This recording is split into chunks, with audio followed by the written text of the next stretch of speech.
Tryouts.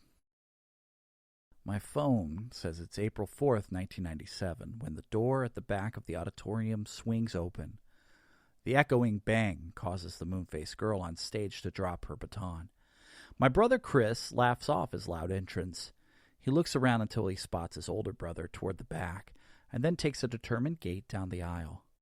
15 months younger than me at this phase in his life, he's chubby with spiky hair.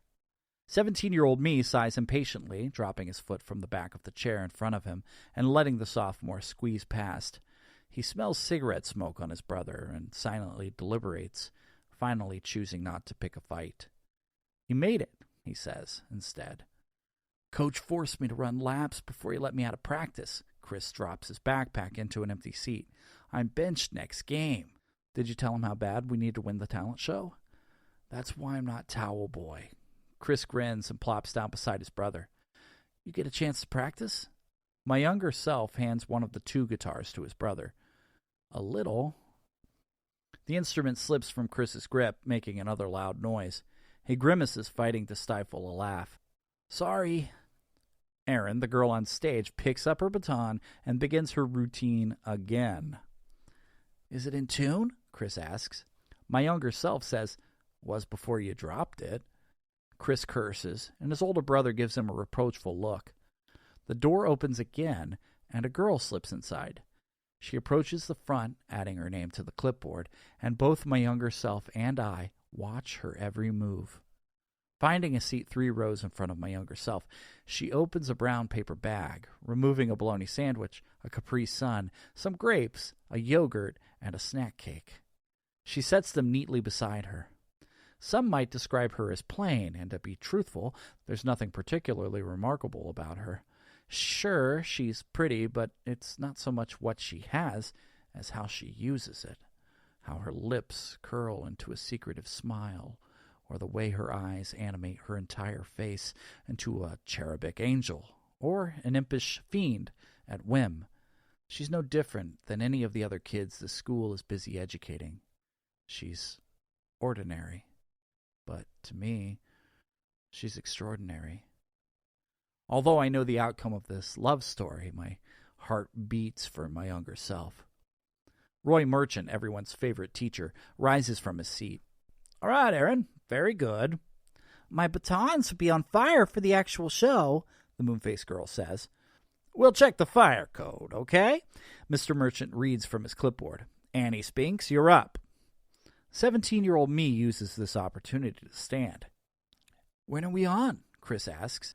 "I'll be back," my younger self says, starting down the aisle. "Watch the guitars." "Where are you going?"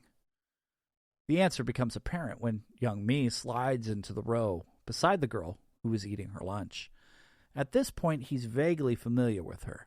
He knows her name is Gail Ardor, and she's in the marching band.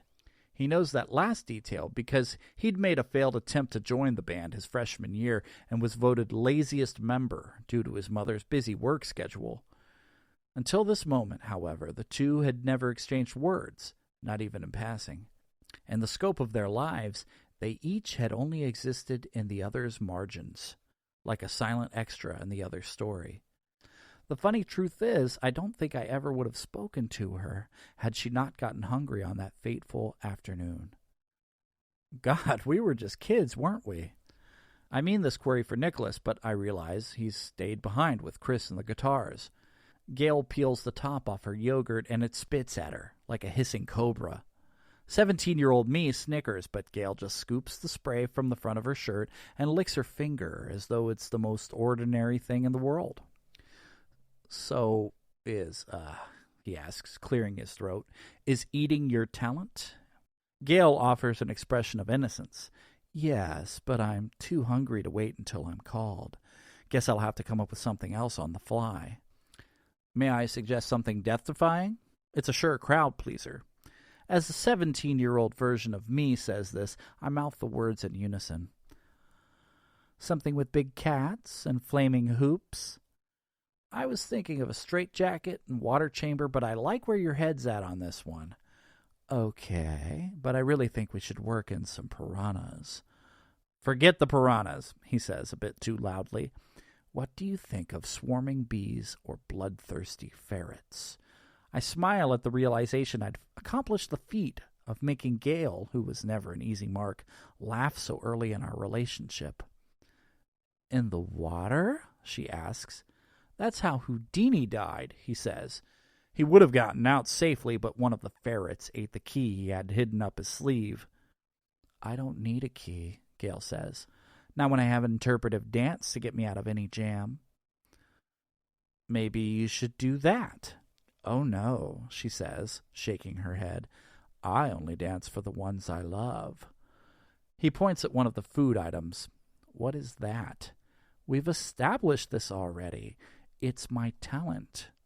Picking up the snack cake, sniffing it, and then putting it down like it's suddenly too hot to handle, he asks again, seriously, what is it? You've never had a banana dream. I'm certain I would know if I had. Gail takes a bite from her sandwich and chews, looking at him with great expectation. He shrinks under her stare. What? She answers with a mouthful. You can't go through life never experiencing the pillowy nocturnal adventure that is the banana dream. His tone is trying to be helpful when he responds, I once dreamt I was a pickle. Gail takes the snack from him and unwraps it. She hands it back, taking another keen bite of her sandwich and moving to the edge of her seat. He lightly squeezes the cake between his thumb and forefinger and recoils as though he sucked a lemon. Wow, it's pillowy all right. She chews as though her sandwich is a fistful of popcorn. Nicholas's voice interrupts. He's asking me something I don't hear. I glance at him with a mechanical smile before unashamedly turning my full attention back to them. Well? Gail asks once her banana dream has been sampled. He nods, feeling accomplished. I've got to admit, I thought it was going to be awful. And? I mean, it's pretty bad. It's more like a banana night terror than dream, but I said you had to try it before you die, she says, taking the rest of her dessert back. I didn't say you'd like it. Very nice, Annie, Mr. Merchant says. Let's see here. The Squall Brothers, I believe you've got a song for us. 17-year-old me jumps up from his seat and takes his guitar from Chris. Gail tells them, break a leg. Is she the reason we're here? Nicholas asks, making me jump, because even though I just looked at him, it somehow slipped my mind he's standing right behind me. His voice is impatient, I assume because he's had to repeat himself several times. He also seems amused, for the same reason. Yes, I say. She inspires you, he asks, but I pretend I didn't hear him. You don't have to be embarrassed. I'm not embarrassed. He smiles, teasing me now. She's your muse. My younger self takes a running start and jumps onto the stage. I shake my head, confronted by the fact I'll never be able to do something so agile and effortless again. Hello, my younger self says into the mic.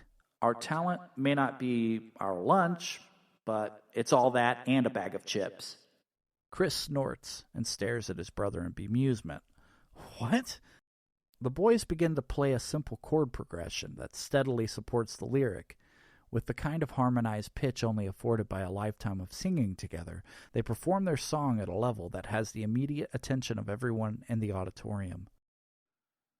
The heart burns with raging endurance, which is a disturbing occurrence. The hardest part is home's where the heart is, and I don't have fire insurance. They say love is a lighthouse beacon for all lost ships out there seeking harbor in the storm. But my sails are wind-torn, and my hull is weak and it's leaking. If you go to church, then you will hear it. Love is a fruit of the Spirit. We were happy in Eden till that fruit was eaten. So as for me, I try not to go near it. I suppose it's time that we both own this. Burning passion has left us quite homeless. We lost our whole fleet, have no fruit to eat, just left with a song on funny and toneless. It's the dirtiest limerick I've ever heard. Folks keep insisting love is a verb. No one from Nantucket with farts like a bucket. But L-O-V-E, that's a four-letter word. Yes, L-O-V-E, that's a four-letter word. The brothers finished their song with a flourish, repeating the last part another time. A comic beat after they stop strumming, and then Chris adds, "Like darn." The room applauds, and I hear a few murmurs. The Squall brothers have proven themselves as the act to beat. Gail holds up her Capri Sun and waves it like a lighter at a rock concert. "Very nice, boys," Mr. Merchant says. "Gail Ardor, if you're finished with your lunch." As Gail takes the stage, I turn to Nicholas.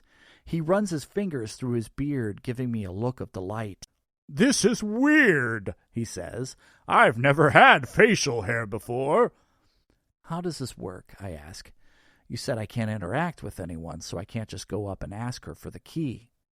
Abandoning the exploration of his beard, Nicholas says, "When it's time, she'll start the conversation. You just have to make sure you're open to it." "Like my mother," I say, as both a statement and a rhetorical question. "Until then, we what? Wait?" Nicholas nods. "We wait." "How much time do we have before the door closes?" "Relax, Paul." Nicholas settles into the front row. "Watch the show." I sink into the seat Nicholas offers me and listen as Gail plays the piano, performing Sarah McLachlan's Ice. It seems as though she's singing just for me. I close my eyes and pretend I'm alone with her voice. I let her performance wash over me, and I fall under her spell all over again. I visualize her, how she looks today. She's aged gracefully. I see her pictures online and wonder, what would life have been like if I'd married Gail? Who would I have become if I was living for her love? And I realize something. Maybe I've been thinking of this all wrong. Perhaps my defining moment came long before I went off to war.